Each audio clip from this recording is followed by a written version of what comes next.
अस्सलाम वालेकुम बच्चों। आज हम थर्ड क्लास की उर्दू से पढ़ेंगे सबक चनार, यानी कि हमारा मौजू है चनार। ये हमने पिछली क्लास में यहाँ तक पढ़ा था। आज हम आगे से पढ़ेंगे यहाँ से। चनार की लकड़ी बहुत सख्त होती है, इससे कई करामत चीज़ें बनाई जाती हैं। चनार की उम्र बड़ी लंबी होती है। कहता है कि चनार जो होता है, चनार का दरख्त, उसकी लकड़ जो है वो बहुत मजबूत होती है और बहुत सी करामत चीज़ें उससे बनाई जाती हैं, काम आने वाली चीज़ें। चनार की उम्र बड़ी लंबी होती है, ये कई सौ साल तक हरा भरा रहता है। कहता है कि चनार जो है वो सदियों तक हरा भरा रहता है, इसकी उम्र बहुत ज़्यादा लंबी होती है। जब चनार ज़्यादा बूढ़ा हो जाता है तो इसका तना खोखला हो जाता है। कहता है कि जब चनार बहुत ज़्यादा बूढ़ा हो जाता है, बड़ा हो जाता है, तो इसका तना जो होता है वो खोखला हो जाता है। खोखले तने में इतनी जगह होती है जिसमें कई आदमी बैठ सकते हैं। कहता है कि उस तने में बहुत सारी जगह होती है, तो बहुत सारे लोग उसमें बैठ जाते हैं। इस किस्म के खोखले तने वाले चनार कश्मीर में मौजूद हैं। कहता है कि कश्मीर में आज भी इस किस्म के चनार जो हैं वो मौजूद हैं। कश्मीर से बाहर भी कहीं कहीं चनार मिलता है, लेकिन कदो कामत में कश्मीर के चनार का मुकाबला नहीं कर सकता। कहता है कि कश्मीर के बाहर भी चनार के दरख्त मौजूद हैं, मिलते हैं कहीं कहीं, लेकिन जैसी शक्ल कदो कामत कश्मीर के चनार में है वैसी बाहर नहीं मिलती। लोग चनार के गिरे हुए सुर्ख पत्तों को जलाकर कोयले बनाते हैं।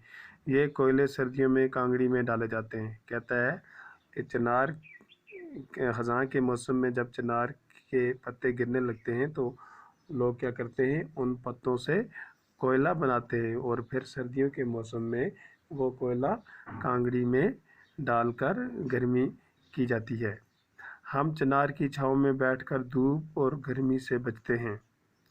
कहता है कि गर्मियों के मौसम में हम क्या करते हैं, चनार की छाँव में बैठ जाते हैं और धूप जो होती है और गर्मी जो होती है उससे बचते हैं। चनारों से बागों की रौनक बढ़ गई है, हमारी सड़कें सायादार बन गई हैं। कहता है कि चनार जो हैं उनसे बागों की रौनक जो है वो बहुत ज़्यादा बढ़ गई है, सड़कें जो हैं वो सायादार बन गई हैं। सयाहों के लिए दरख्त में बड़ी कशिश है। चनार हवा को साफ़ रखने में मदद देता है।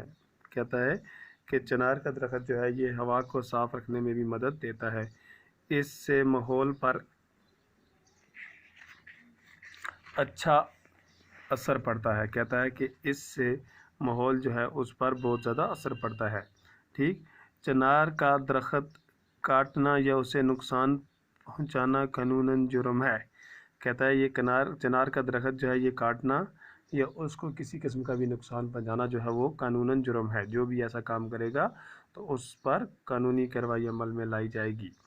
कुछ लोग चनार को काटने का जुर्म करते हैं। हमें ऐसे लोगों को समझाना चाहिए कि इस दरख्त की हिफाजत करना हम सब का फ़र्ज़ है। कहता है आखिर पर कि कुछ लोग क्या करते हैं, चनार को काटते हैं, चनार को काटने का जुर्म करते हैं।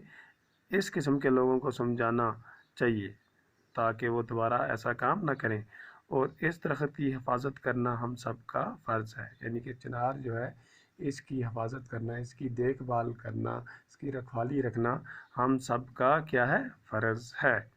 तो ये था आपका सबक चनार जो आज हमने मुकम्मल किया। कल हम इसके सवाल करेंगे। आप घर में इसको अच्छी तरह से पढ़ना और अपनी पेज कापी पे भी लिखना। शुक्रिया।